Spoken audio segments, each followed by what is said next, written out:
Góða kvöldið, velkomin í Rauðan raunveruleika. Í kvöld ætlum við að ræða marga anga sem tengjast málfari og hvernig ákveðið málfar og hvernig fólk beitir tungumálinu. Fólk gjarnan skipti stéttir út frá því og það myndast ákveðin elitismi tengt því. Við ætlum að ræða líka skilgreiningavald og sem því í rauninni hver það sem skilgreinir það að vera Íslendingur. Og til þess að ræða þessa hluti og allt sem tengist því Hallfríður Þórarinsdóttir mætt. Hún menningarmannfræðingur og skrifaði doktorsritgerð sem heitir Purity and Power, The Policy of Purism and Icelandic Nationalism and National Identity. Og já, vertu velkomin. Takk fyrir. Velkomin. Takk. Herru, þú ert menningarmannfræðingur. Hvað geturðu lýst í, hvað felst í því fyrir okkur og áhorfendum? Þetta hljómar eitthvað voðalega stórt hugtak. Þetta er þýðing á enska orðinu, mannfræði á ensku og mörgum öðrum tungumálum antropología eða anthropology, sem grískt hugtak. Og menningarmannfræði eða cultural anthropology sem ég lærði og tók doktorspróf í, fékk svo doktorsgráðu í eftir langt nám. Hún í raun og veru stúdía á samtíma samfélögum og Bandaríkjamenn, mannfræðin þar var svona lykilhugtak í mannfræðinni þar, þessari nútíma stúdíu menningarhugtakið og þar ég var annars að segja við Karl rétt áðan að þar var mannfræðin fjórskipt, hún var líkamleg mannfræði, hún var fornleifafræði og málvísindi, af því það var að komast að fólkinu í gegnum tungumálið og skilja og svo þessi stúdía á samtíma samfélögum meðan fornleifafræðin var með liðnatíð og líkamsmannfræðin var með þróun mannslíkams og svoleiðis. Þannig ég fór að skoða forfeður okkar já, skoða þróun prímata yfir í Homo sapiens sapiens. Hvernig var svo þróun til og hvað var það sem hafði áhrif. Meni ég þegar stúdera hér tók grunnnámi byrjaði hér í Háskóla Íslands og fékk svo rektorstyrk til að fara til Bandaríkjanna í skóla í New York borg sem heitir The New School for Social Research sem var svona grunnnámsdeild búið að stofna þarna rétt 1920 og síðan kom það sem þeir kalla Graduate Faculty eða framhaldsdeild í félagsvísindum. Og hún stofnuð, og mjög merkilegt, hún stofnuð af landflóttagyðingum og sem að flýja gyðingaofsóknirnar á 4. áratugnum og þar á meðal þeirra sem komið þá var kona eins og Hannah Arendt, heimspekingur og fleiri og það var alla tíð og enn þann dag í dag svona aðalsmerki skólans að vera mjög róttækur að hafa marxískur þegar ég kem þarna og það var lengi vel engar gráður veittar því það var algjört aukaatriði því það var verið það var andinn, intellektið sem að skipti höfuðmáli. Þannig að ég kem þarna inn í róttækar hugmyndir og hrista því náttúrulega svo sem var það alveg áður ég var mörguleyti mjög vel undirbúin hvað það varðaði en svo svona smátt og smátt, ég hafði verið hér hjá Gísla Pálssyni mannfræðingi og hann hafði svona hreyft við þessum hugmyndum íslenskuna sem að þótti ákaflega róttækt og hann mátti nú þakka fyrir það að halda haus eftir það. Og ég fór sem sagt og tók fullt af svona málvísindakursum og menning og málvísindi og svona smátt og smátt að þá leiddist ég út í þetta verkefni sem að tengdist svo líka, ég veit ekki hversu vel þið eruð að ykkur í sögu eða ég var þeirra gæfu aðnjótandi að vera í læri hjá Erik Hobsbawm, mjög þekktur sagnfræðingur og var á rannsóknarstofu með honum meðal annars og fleirum róttæklingum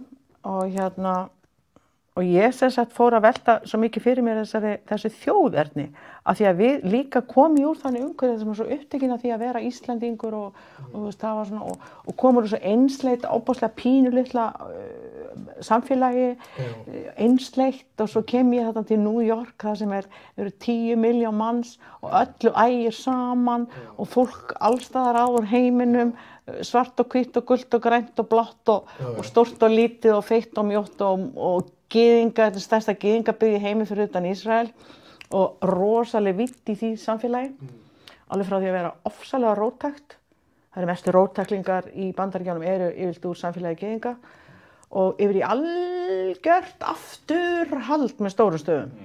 Það alveg bara allur skalinn. Og svo eru náttúrulega alls konar kristnisöfnuðir og það eru múslimar og Nation of Islam og allt þetta sem þið þekkið örugglega úr tengslum við Malcolm X og allt það.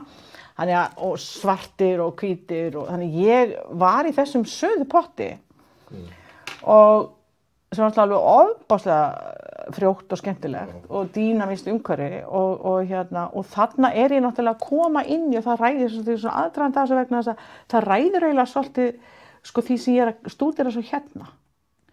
Vegna þess að þetta ég kem hérna 86 og er sem sagt klára svo master og fer svo í doktorsnám og tafðist nú og svona allavega en það sem er að gerast þá í bandarísku samfélagi er það að þá eru komnar fram alveg allar þessar hreyfingar, þessar frelsishreyfingar, maður getur orðað það sem svo, þá löngu komið fram þarna borgarréttindabarátta svartra á 7. áratugurinn, 60s og svo áfram kvenréttindabaráttan og barátta samkynhneigðra og svo framvegis og sameiginlegt það sem allar þessi hópa voru að berjast fyrir var hérna, við erum hér, við viljum líka fá að taka þátt í ákvörðunum, pólitískum ákvörðunum sem varða okkar líf.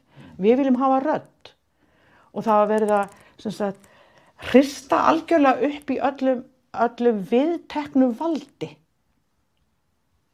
Þannig að valdi verður sem sagt, svo miðlægt í allri fræðilegri umræðu í mannfræðin það er verið að gera upp við hérna, kolóníalismann og það er verið að tala um postkolóníalisma og það er verið að tala um alls konar undirokaða hópa og hlutdeild sko, stóru nýlenduveldana því mannfræðin er að mörguleyti afsprengi nýlendustefnunar. Hún er svona eiginlega verður til í tengslu við hana. Þannig að það var rosalega gerjun á þessu leyti og ég svona smátt og smátt leiðist út í það að fara að skoða já, heyrðu, þetta er ekki allt svona ofsalega. Ég stóð bara í þeirri meiningu að Íslendingar hefði bara alltaf verið svona Íslendingar sem voru þeirra, þú veist, svo fór ég að læra eitthvað allt annað og lesa allt annað að það þarf hérna að móta fólk. Við fáum hugmyndir okkar það hver við erum, ekki úr lausu lofti. Það er ekki eitthvað sem við fæðumstum með. Heldur erum við mótið af því umhverfi sem við búum í. Já. Og þá er spurningin, hvaða öfl eru það sem móta þessar hugmyndir? Og hvaða raddir tala hæst? Já, og hverjir fá að komast af? Þannig að það fyrir þig að fara út, það er kannski, þú kannski sér hlutin þá meira í samhengi og það er kannski gert að verkum og fórst eitthvað að pæla í þessum hlutum meira? Já, ég held alveg örugglega vegna þess að þar var líka búin að eiga sér svo mikil gerjun og bara uppbrot, ef maður getur talað um það. Þú veist, allir þessir hópar sem að voru í eilíðar baráttu. Ég man eftir því bara í New York þegar hommarnir voru að fara í kaþólsku dómkirkjuna og í messum á sunnudögum og var allt eilíðlega kastað út. Skiljið, hérna. Og svo þegar fyrsti svarti borgarstjórinn í New York, hann marseraði með hérna homum og lesbíum á miklum hátíðisdegi í borginni sem heitir Sankti Patriksdagurinn og er ættaður frá Írlandi, 17. mars og þeir fara, sko fólk labba svona undir svona bannerum eða borðum og það var rosast mikið statement vegna þess að kaþólikkar viðurkenndu ekki sko samkynhneigð á þessum tíma og þannig það var allstaðar verið að brjóta upp og banka og berja og spyrja spurninga um valdi. Þannig að ég fór að spá svo mikið í þetta og fer að skoða allar þessar hugmyndir nýstárlegu hugmyndir sem eru að koma fram á þessum tíma.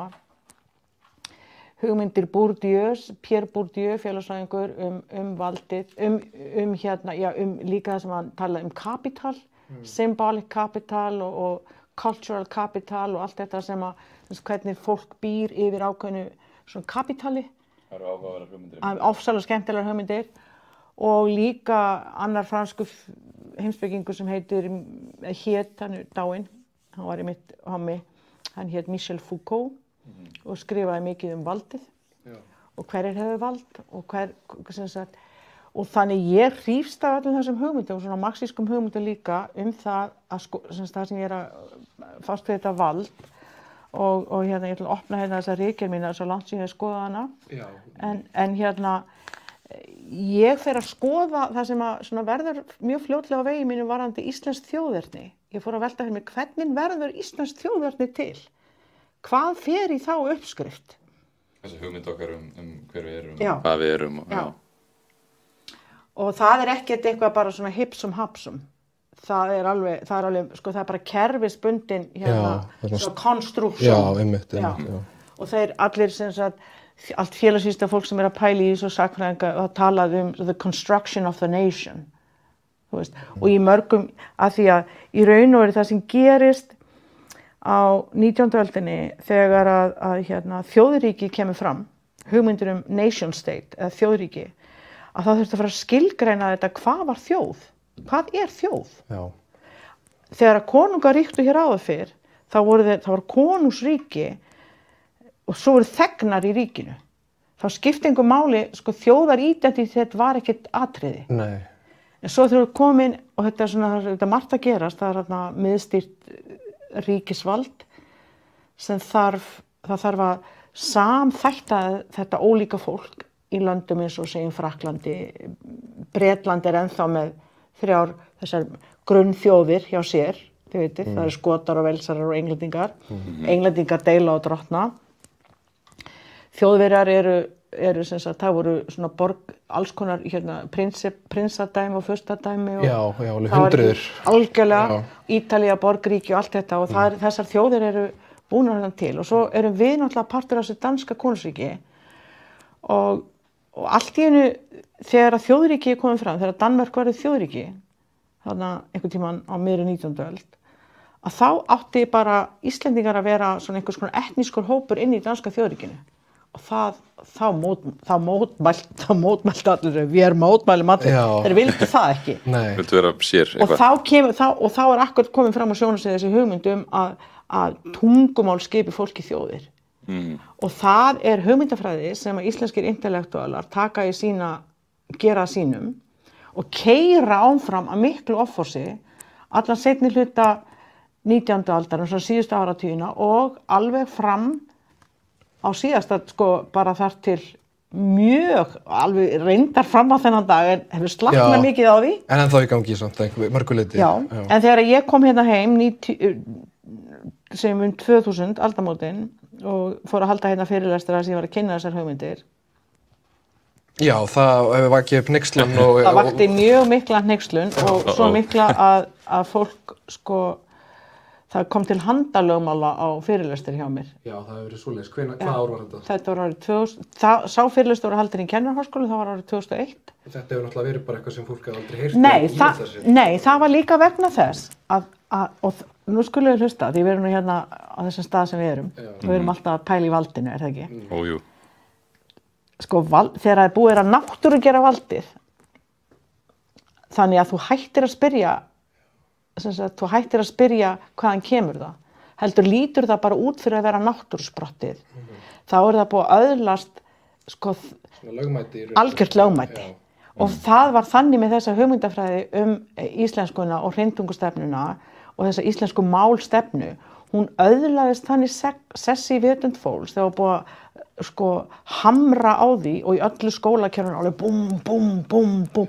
Það var ekkert verið að leggja upp úr sköpun eða túlkun heldur þú átt að segja þetta svona en ekki hinsegin og búm, búm, búm þú veist að hérna þá einhvern veginn sko það hafði enginn gagnrýnt þetta Gísli Pálsson gagnrýnir setur einhverja grein í Skýrt í 1978 og það, eins og ég segja, hann mátti þakka fyrir að tekja á honum hausinn ég kem hérna 20 og eitthvað árum síðar og þá var ennþá svona og mér hefur verið sagt það af mjög mörgu fólki að eftir að ég setti mínar hugmyndir fram að þá fór í raun að vera slakna, þú veist, að því fólk fór svona smátt og smátt, ekki að ég hafi átt þátt í því, heldur, sem sagt, það slaknaði á stífninni. Já. Hvað var það nákvæmlega í doktorsverðinni sem vakti mestu hneykslanna? Var það bara að þú í rauninni að orða þannig að það væri ekki náttúrulegumál og það væri eitthvað sem var hægt að breyta? Það var nokkur atriði, bæði það að sko, þjóðerni er ekki náttúrusprottið, það er manngert, hugmyndinu þjóðerni og það er síkvikt, það er aldrei fullskapað, heldur er það alltaf í sköpun. skilur, það bara eftir í sem að hlutinni gerast. Nú, hver hefur valdið þarna, hvaða öfl það í samfélaginu sem fá, sko, hvað heitir það, svona legitimate, sem fá svona valdið að umboðið til þess að já, tala og allt það, og hvernig þeirra vald komið til, hvernig því viðhaldið, akkur eru þeirra raddir svona miklu meiri þungavíkt í þeim heldur en einhverjum öðrum. Og ég semst að gagnrýna þessa hugmyndafræði, ég að gagnrýna málstefnuna, ég að gagnrýna stífnina í henni og ég kemst að þeirri niðurstöðu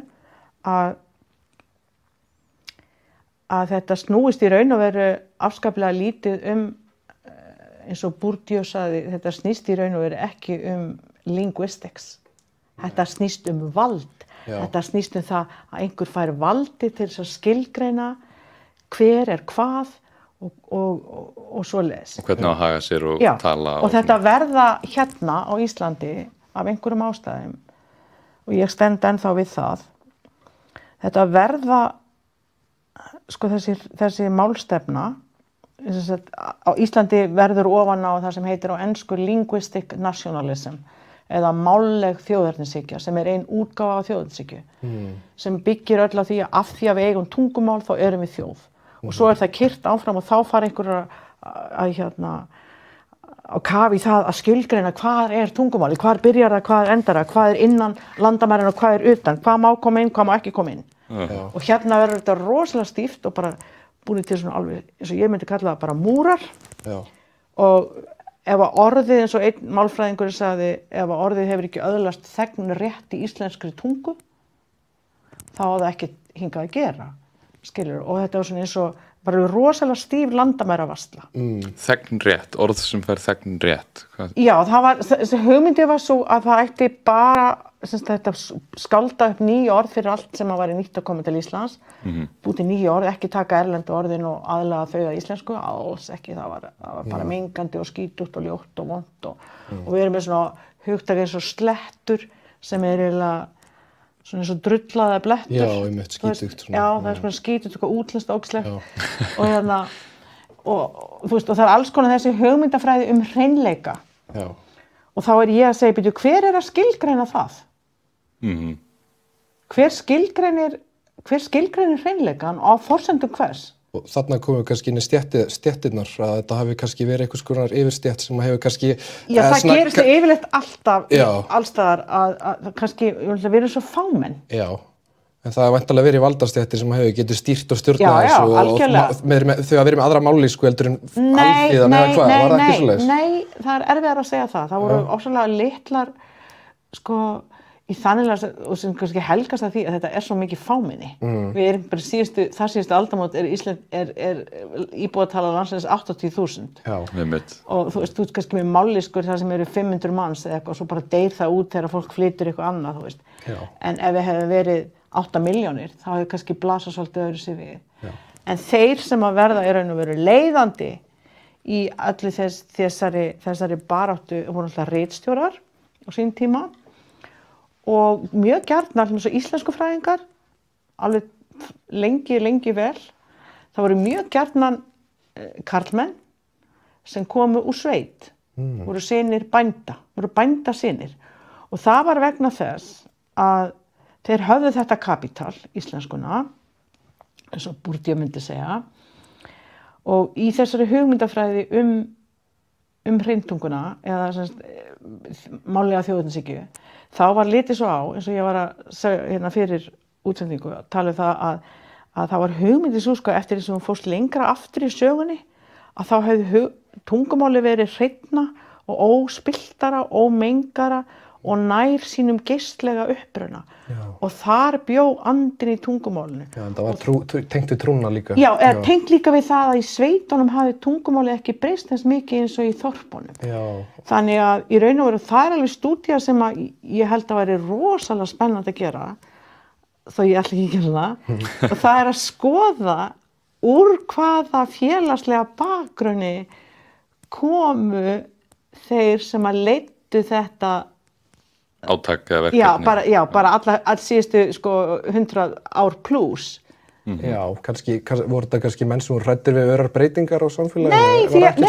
Nei, ég held bara að þeir hafi, sko, synir borgarastéttarinnar í Reykjavík fóru í hvað? Þeir fóru ekki í íslensku.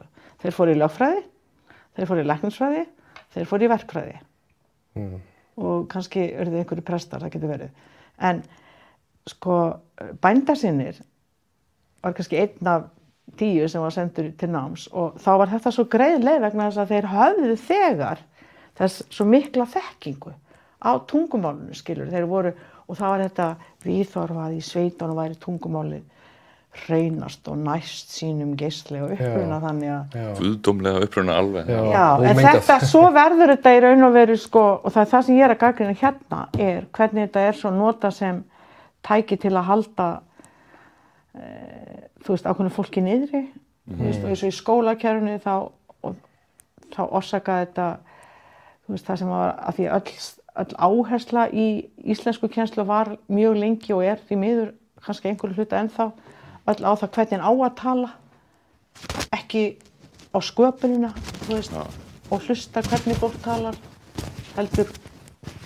Já, það var einmitt þarna fyndið, sko, amma mín og afi í föðurlegg eru alveg vel vinstri sinni, sko, en þau eru kannski svona aðeins íhaldsamari, svona en gengur og gerist, og þau voru að kenna með borðsíði og ég er rétthendur, en ég borðaði stundum með hnífapörin öfugt en maður átti að gera, sko, og amma mín alveg bara, hvað er þetta að gera, skilur, ekki að gera þetta svona, Já.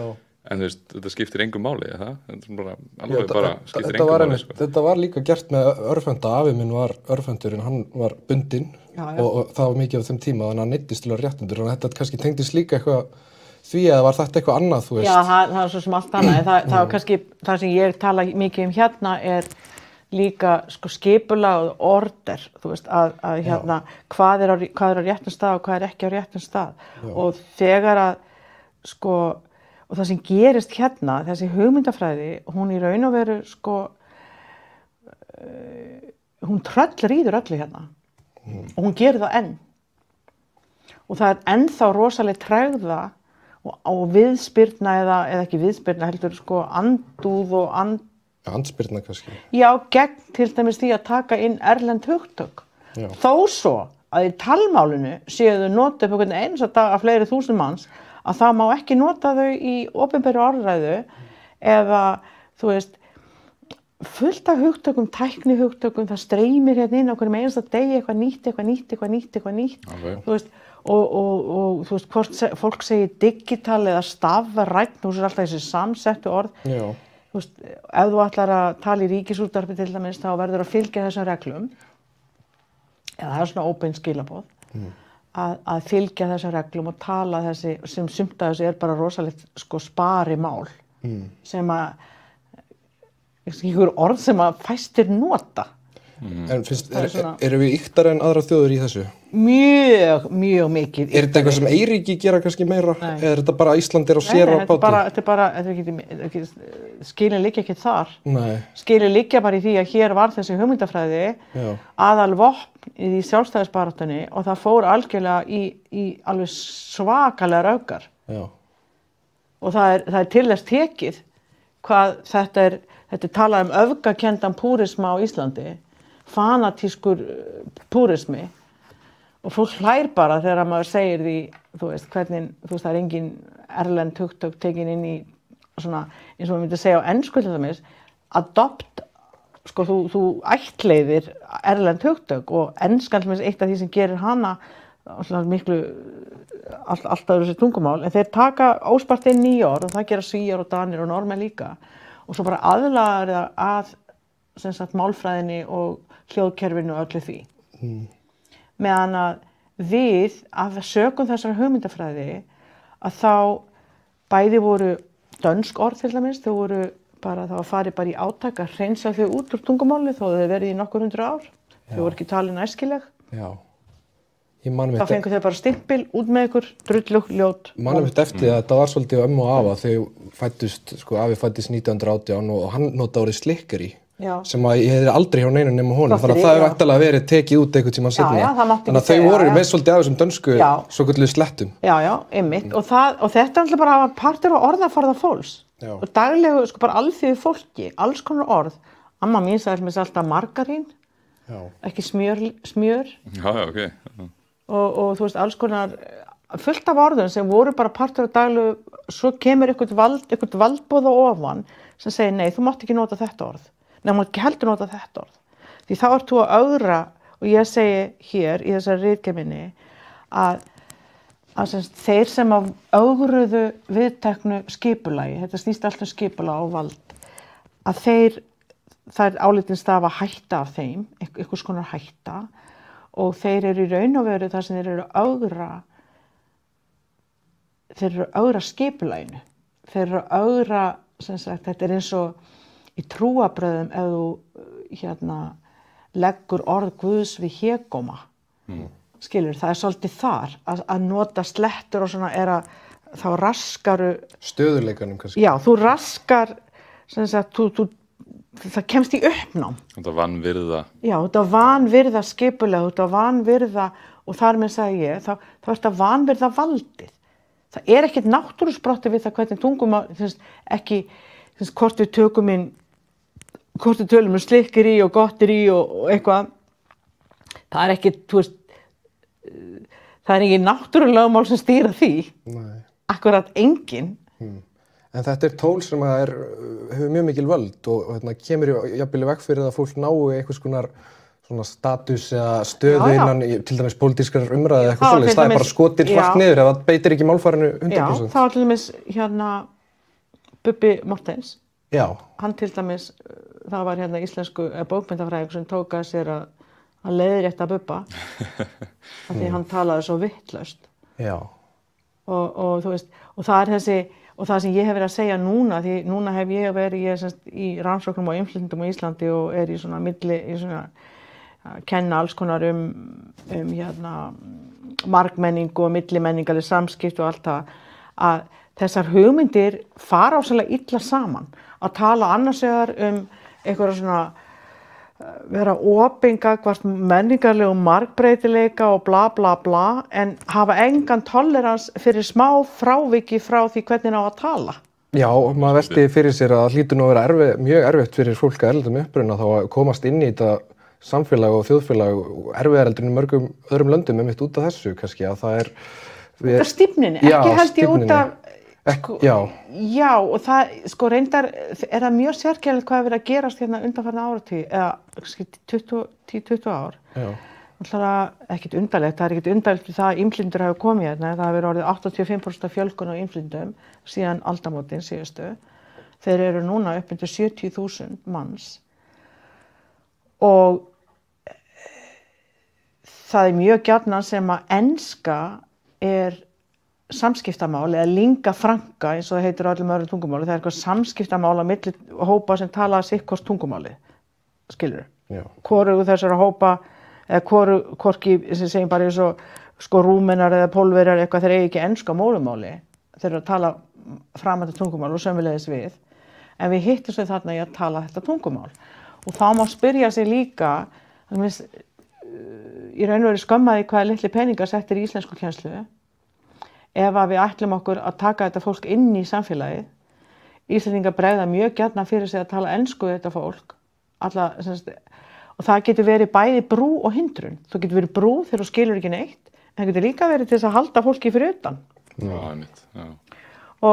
Og þarna eru við komin alveg að krítískum augnablikum í okkar bara samfélagsframvindu. Hvernig ætlum við að hafa þetta? Ætlum við að tala, ég er þeirra skoðunar, ég hræðist ekki, ég hræðist ekki að íslenskan týnist nema ef þessi stífni heldur áfram. Ég held að skaði bara íslenskunum akkurat ekki nokkuð skapaðan hlut þá við tökum inn upp alveg hellinga einhverjum ættleiðum hérna fullt af orðum sem er þegar búið að ættleiða óformlega. Bara útlendingastofnun í málfarsmálum hefur ekki samþykkt þau. Já. Skilurðu, þau eru ekki búin að fá ríkisborgararétt. Einmitt. Og ég meina þegar ég hlusta á ungt fólk og bara fullt af fólki sem að notar alls konar orð og það er ekki alltaf að segja svo ég sletti. Og ég veit ekki, mér finnst það bara, í sjálfu sér bara eðlilega, það er bara eðlilega þróun tungumálsins. Já, Mér langaði með þetta í aðeins áðan með hnífapörin sko að þó að ég væri að snúa hnífapörunum ránt sem svona samkvæmt skilgreiningunum það ekki nógu flott en færni mín alveg eins í að borða og það ekki eins einmitt oft með tunguna þú ert kannski með fólk, ungt fólk eins og við sem hefur ákveðna þekkingu og getur komið hlutunum frá sér á ákveðin veg en það kannski passar ekki alveg inn í ramman frá málvísinda elitunni. Frá því það passar ekki inn í þessa hugmyndafræði. Og þá ekki tekið mark á fólki kannski? Nei, það hættan og það náttúrulega, ég kom mjög mikið inn á það og það menn eins og Bourdieu, Pierre Bourdieu, hann lagði mikla áherslu á þetta, hann sagði, sko, þú færð autoritet. Þú veist, staðan þín. Ef ég stæði hér á sápukassanir og á Lækjartorgi og væri Gunnar Jóns og væri að tala eitthvað sem væri kannski bara mjög merkilegt, einhverja svona hugmyndi, hvað sem það væri, það myndi enginn hlusta, veitir því enginn athygli en ef ég í þannig stöðu, ef ég einhver stjóri eða pólitíkus eða eitthvað, þá fæ ég hlustun. Og það líka skiptir máli hver að tala, skiljið. Þannig að því staðan, félagsleg staða þín, hún gefur þér ákveðið autoritet, skiljið. Vægi Já, vægi og hlustun, þú fær hlustun út á það. Og það sem þessi málstefna gerði, því miður, hún ól af sér svo mikið málótta hjá mörgum í skólakerfinu. Að, þú veist, krökkum, sko, það var alltaf verið að leiðrétta þau. Já. Í staðinn fyrir að hlusta á hvað þau væri að segja, hver inntakið í því sem þau segja, ekki umgjörðin, hún algjört aukaatriði. Þú veist, að það ólar sér málótta og eða það sem kallað hypercorrection á ensku, sem þýðir, held að vera því sem ofvöndun á íslensku, þá eins og bara sem svona klassískt dæmi væri, ok, ég veit ég á ekki að segja, mér hlakka til. Þá segi ég mig hlakka til, já segja mig hlakka til, nei þú ætti ekki að segja mig hlakka til, ég hlakka til, nei, en þú segir mig hlakka til, að þú veist ekki að þú gerir viss, sko, eða þú segir eitthvað að ferða, búa eitthvað til, sko, til þess að reyna að uppfylla þessi skilyrði. Já, og þetta kannski veldur því að ungt fólk veigri sér þá bara við því að tjá sig og já, bara... Já, það var þannig, ég held að sé nú samt að breytast rosalega mikið vegna þess að líka það svo mikil flóra í alls konar miðlum. Og þessi nýju samfélagsmiðlar og allt þetta breyta þessu náttúrulega rosalega mikið. Já. Og svo fólk auðvitað líka, þú veist, ég meina það það svo mikið nýtt sem, ég meina við búum í heimi sem hefur stækkað rosalega mikið en líka minnkað svakalega mikið. Þú veist, bæði og, þú veist, fyrir hvernig þú lítur á það á sama tíma. Þannig að það alls konar hugmyndir og alls konar tækni og svona sem berst til landsins eða bara svona á núlleinni, þá erum við, þú veist, það kemur eitthvað nýtt og þá bara tölum við það, þú veist. Já. Ég meina, þú veist, þú getur, eins og einhver sagði, skruna, þú veist, skruna á netinu, ég skrolla bara á netinu. Skrolla, já.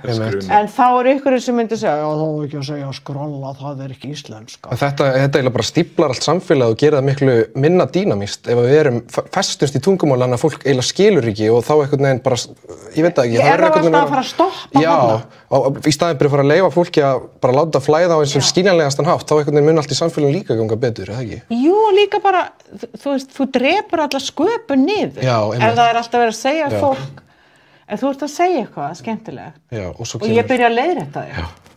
Niðri frásögn. Það var bara eins og ég gæfi þér að kjafta. Já, einmitt. Og fólk kannski tekur í þannig bara, já, ég bara svona heimskur. Það líka oft eins og að haldi það, af því að það ekki með nógu gott málfara. Já, ég bara ekki með nógu góða dómgreind. Það var akkurat það sem ég var að segja og það var líka partur af þessari hugmyndafræði að segja að halda í fram að þeir sem ekki gátu talað íslensku eins og átt að tala hana samkvæmt öllum reglum og skilgreiningum að það var bara sökum skorts á vitsmunum hjá viðkomandi. Já. Og þess vegna fór fólk líka í algjöran baklás. Þú veist, þú kannski vanur því að heima hjá þjótt bara uppalinn þannig umhverfið það einhverja málvenjur þar sem eru kannski ekki samkvæmt bókinni og það ekki það því að fólki sé heimst. Þetta bara mjög bara svona arbitrary, hvernig segir maður það íslensku? Já, gerðarslegt. Það bara, getur bara líka verið einhver málvenja. Ég meina, það bara eitthvað sem hefur, þú veist, tíðkast. Kynslóð fram að kynslóð eða eitthvað, hvernig sem það nú en þú færð sko eins og þetta var hérna, þá fekk fólk á sig einhvern heimskustimpil og það alltaf, fólk ekki að rísikera orðspori sínu með því, það þegir þá frekar. Já, það ríkalegt. Já, og þess vegna sagði ég líka hér í þessar ágætu ríkjar minni, íslensk málstefna það sem kallað á ensku mechanism of social control. Já. Hún mekanismi sem notaður í félagslegu taumhaldi. Hún heldur valdið að stýra hérna. Þú veist, hver fær og hver fær ekki, hver fær að tjá sig og hver ekki. Já, rosalegt valdi í þessu og mjög lúms líka.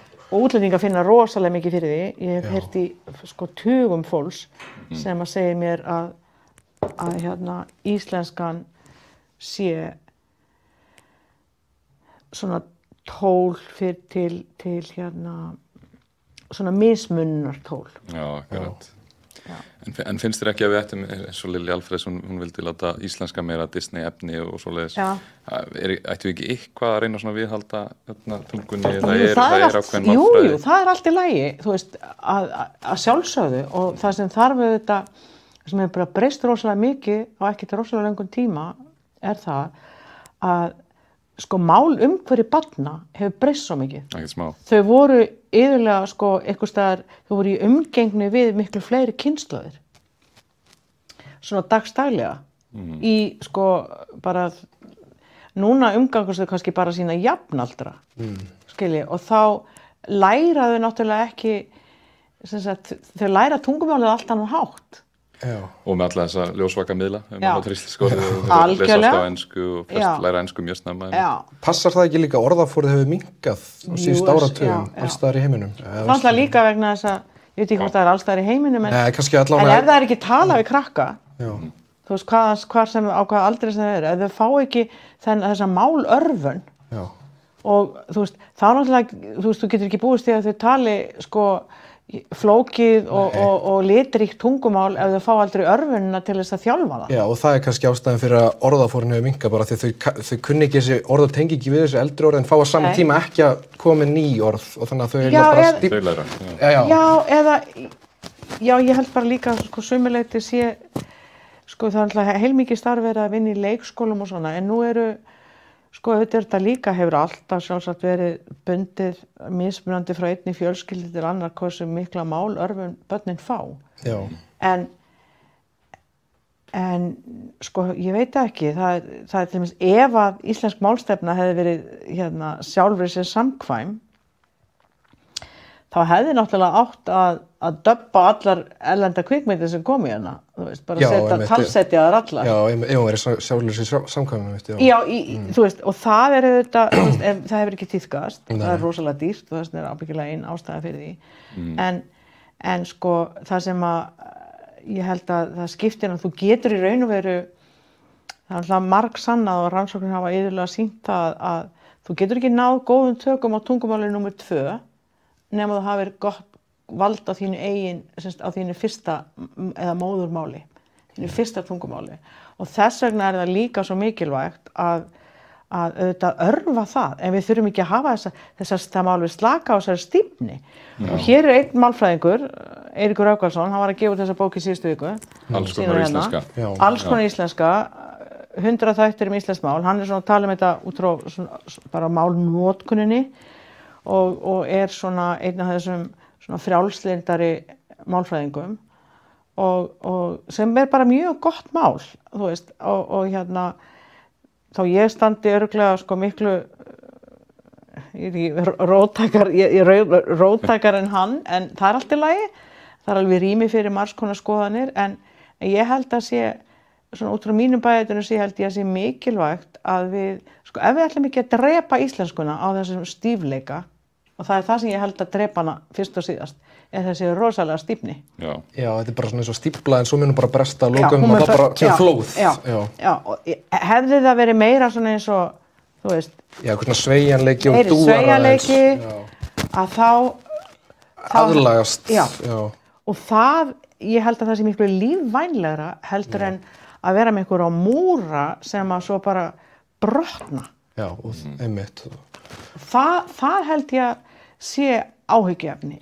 Miklu vera sveigjanleg og taka bara inn, ætluðum bara alls konar hugtök og ég skrolla og brása og alls konar, þú veist, nota líka hugtök. Íslenskan ofboðslega fátæk af abstrakt hugtökum, einfaldlega vegna þess að hún mál bænda og sjómanna, fyrst og síðast, og hér engin háskóli stofnaður og engin sko svona vitsmunalega heimspekilegar sko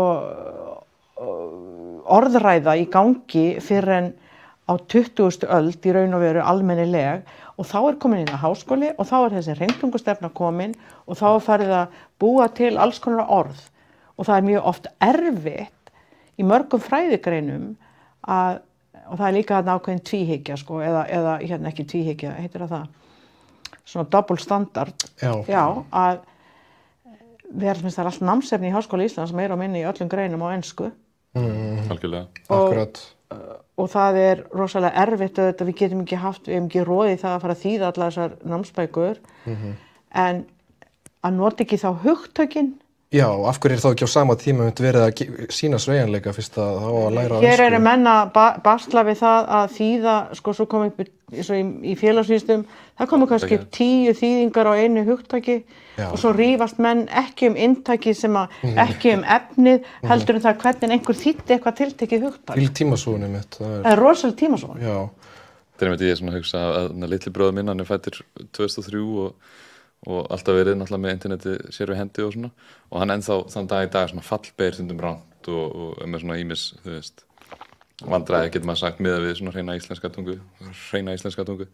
Þannig að ef við eigum ættingja eða börn sem eru kannski að beita mállýskunni aðeins ránt, og þá kannski mikilvægt að þegar ef við leiðréttum þau að samt ekki missa marks á því sem þau eru að segja í rauninni.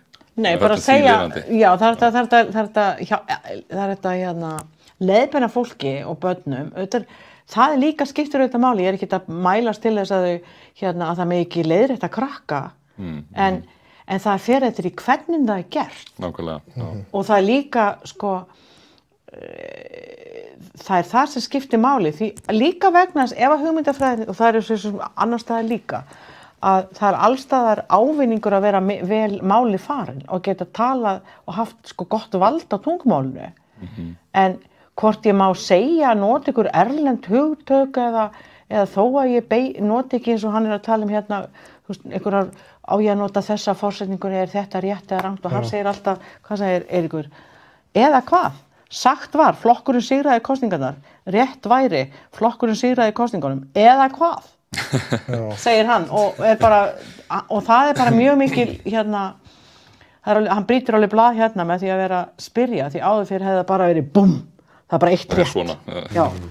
Og ef við ætlum að, eins og ég segi, í lýðræði samfélagi, sem orðið samfélag margbreytileikans, hér komið fólk alls staðar að, það alls konar íslenskur að poppa upp, afbrigði af íslensku, með öðruvísi áherslum og allt það, að þá verðum við að hafa umburðarlyndi fyrir því, og við höfum það ekki ef við rígahöldum í þessa stífni.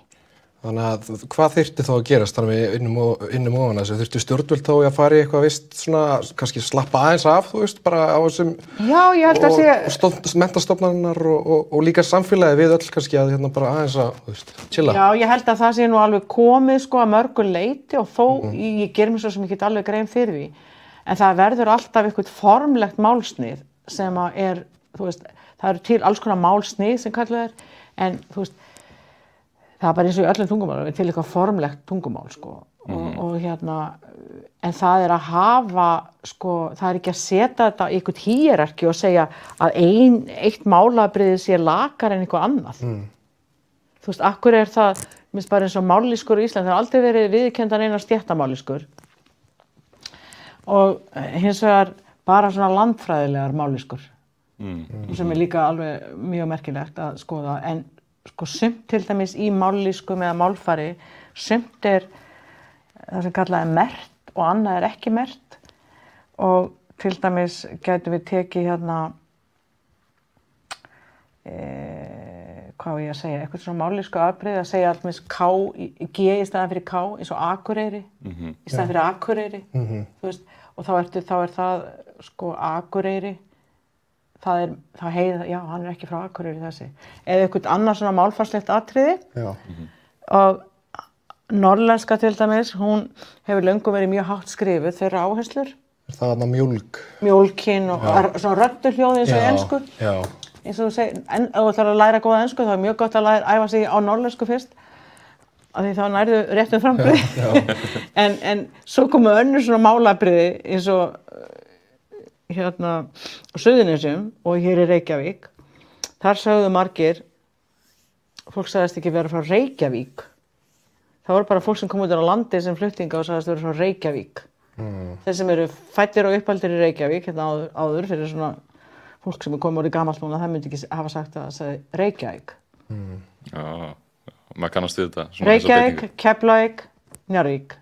Ekki Njarðvík, Keflavík, Grindavík. Þetta heitir alls staðar annars staðar hljóðfall, en hér á Íslandi þá var þetta kallað latmæli, sem er mjög svona gildishlaðið hugtak. Mjög svo. Þannig að það var verið að setja sko málafbrigði í svona hierarki sem voru fínni og höfðu meiri virðingu. Þetta gerist alls í öllum löndum mismikið en sko það sem við gertum í Bandaríkjunum að því vorum að tala þau áður og varandi sko málfar svartra. Það var lengi mitt stigma. Þeir voru brennimerktir fyrir það hvernig voru töluðu. Og það fer alltaf saman að viðurkenning á málfari fólks helst í hendur við félagslega viðurkenningu á hópnum. Einmitt. Og þannig að þegar að svartir eftir því sem að þeir hafa öðlast meiri félagslega viðurkenningu að þeir þurfi ekki annað að horfa á einhverja bíómynd eða svona sjónvarpsþátt amerískan þá sjáu þið, ég veit ekki hvað sem hafi tekið eftir í en þá er kannski eitthvað hvítur spyrjandi og hann er að reyna að fremsta megni að bregða fyrir sig einhverju svona svörtu tungutaki og það er til þess að líka segja óbeint ég er með þér, þú veist, ég er með þér í liði þú veist, að því líka hvernig við tölum að það gerst allstaðar í öllum hópum hérna, þið eru tæknimenn hérna líka og þið notið ákveðin orð og þegar þið getið farið að mastera þessi hugtök þá eru þið þeir eru komin inn í hópinn, þeir eru í grúpunni sko. Skiljið, og það er líka partur, tungumálið er svo margslungið og skemmtilegt. Félagslegt. Algjörlega félagslegt, þú veist, að þú einhvern veginn stimplar þig inn, þú heyrir... Þú ert með lingóið sko. Þú ert með lingóið á hreinu og það er ofsalega mikils virði, vegna þess að þetta er svona eins og bara, já nú er ég orðin gjaldgengur, nú er ég alveg... Komin inn í hópinn sko. Við vorum með bíókvöld Ungir sósíalistar fyrir nokkrum vikum og við horfðum á, manstu hvað myndin hét Trausti sem við horfðum á? Nei, ég man það ekki. Nei, ok. Þetta var bandarísk mynd og þetta var svona ekki raunveruleikin okkar, þetta var einhver önnur vídd sem svona líkur raunveruleika okkar. Já. En það var svartur maður í Bandaríkjunum og hann var atvinnulaus og þetta er mikið harðari heimur en okkar að kapitalismin er mun svona grímulausari, valdbeiting kapitalismin. Sorry to bother you. Þetta gerast í Bandaríkjunum? Sorry to bother you, heitir myndin. Já, og gerast í Bandaríkjunum en í svona annari vídd einhverju. Okay. Og hann sem sagt fer og fær svona sölumennsku starfa því hann er ágif fyrir leigunni og bara svona að ströggla almennt sko. Og hann talar svona eins og svarta gera gjarnan bara svona almennt og er að byrja sem sölufulltrú og er að selja út og svona og það er allir á línunni það er að selja svona í læðstu stöðinni sko. En svo er alltaf verið að dangla fyrir framan fólkinu sem er að selja ef þú stendur ógeðslega vel og þá farið að verða svona power caller. Farið upp á efstu hæðina sko, verður eitthvað svona elítu svona miklu hærri laun og svo kemur að í myndinni að hann fær sem sagt boðum að verða svona power caller og þá er einn annar svartur sem kemur kótið með mér og kótið inn í liftuna og svo segir hann við hann sko að núna þegar við förum hérna upp á þessa hæð þá ætti alltaf að nota hvíturöddina hérna og allir þar uppi töluðu alveg svona eins og af því að hún lyftir þér upp það er það sko. Og þar það sem þið voru að selja hann uppi á efsta hæðinni voru þú veist vopn til Sádi-Arabana og einhver lyfjafyrirtæki og allt þetta svona skuggalega sem gerist sko. En þannig að já, þetta klárlega, og maður hefur einmitt heyrt fleiri eins og Cornel West, heimspekingin í Bandaríkjunum tala um að hann hefur gert það meðvitað í gegnum tíðina og það var kannski meira vandamál áður, að hann hefur alltaf þessa þekking og hann beitir tungunni bara eins og hann gerir en það var ekki tekið mark á hann að því hann talar eins og þessi hann notar sko það sem þeir tala sko það er alls konar auðvitað mállýsku líka meðal svartra en það fer auðvitað eftir líka frá hvaða landsæð þú kemur úr hvaða stétt þú kemur þú veist það er ekkert eitthvað einhlítt alls ekki ég umgekkst mjög mikið svart fólk þegar ég bjó í New York á daglegum basis mjög mikið og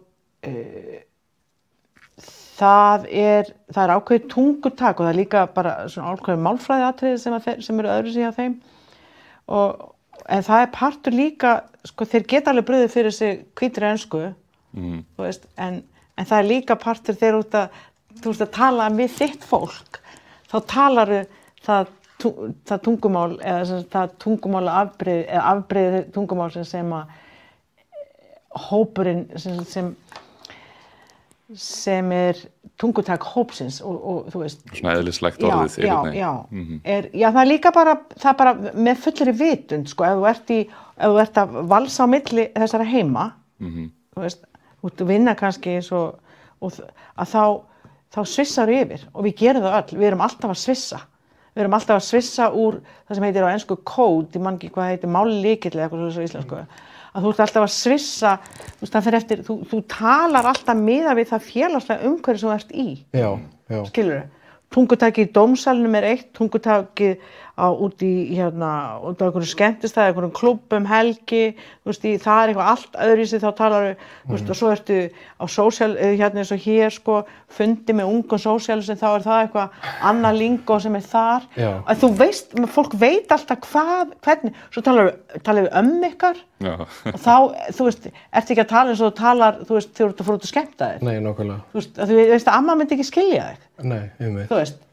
og þú veist þannig við erum alveg með á nótunum og þetta er einhverja sem gerir líka tungumál rosalega skemmtilegt að við getum og líka þetta hvaða hóp er ég með núna og maður veit alltaf hvað maður á að segja hvað orð maður á að nota en fyrst oft er maður svona að þreifa fyrir sér og þú veist er ekki alveg viss En hérna hefur engin stéttaskipting verið fundin eða rannsökuð í málfari hérna á Íslandi? Og ekki sem ég veit. Nei, af því að maður tekur... Ísland er stéttlaust samfélag. Já, nákvæmlega. Nei, maður hefur tekið eftir þessu sjálfur, sko, að ég á alveg vini sem eru í efri millistétt og mér finnst svona hegðunin og það er kannski ekki endilega bara tungumálinn, það flétta svona svolítið inn í, svolítið svona eins og við séum ekki alltaf á sömu bylgjulengd. Og svo finnst mér ég tengja betur við fólk sem er kannski í minni stétt betur. Jú, það gæti verið tungumál að einhver leitin, ég veit ekki hvað það er eitthvað blanda af þessu, einhvern veginn á hegðun og þetta er einhvern veginn líka lífsreynslan. Já, af því að þú talar um að tungumál sé félagslegt og það einhvern veginn hlýtur líka að þú veist fara eftir stétt að einhverju leiti. Já. Það fer það að sjálfsögðu en sko, og það er akkurat þessi líka, þessi hugmyndafræði hérna, altså þjóðnisleg máli þjóðsíkja, þá er gengið út frá því að þjóðin sé heild. Allir í þjóðinni hafa sömu hagsmuna að gæta. Það eru allir jafnir. Það eru engar stéttamállýskur í íslensku. Það er engin ójöfnuður í íslensku samfélagi. Það er gengið út frá þessum grunnhugmyndum sem eru náttúrulega eins og við vitum þú og ég og við hérna standast ekki raunveruleikann. Hafa aldrei staðist raunveruleikann. En það má kannski ekki viðurkenna því þá myndi vera ólögmæti á strúktúrnum. Já, þá ertu búin að, þú veist, og það er það sem er líka partur af þess. Þú getur ekki, þú veist, það mátti ekki viðurkenna að það væri mismunur. Nei. Þó að væri til staðar.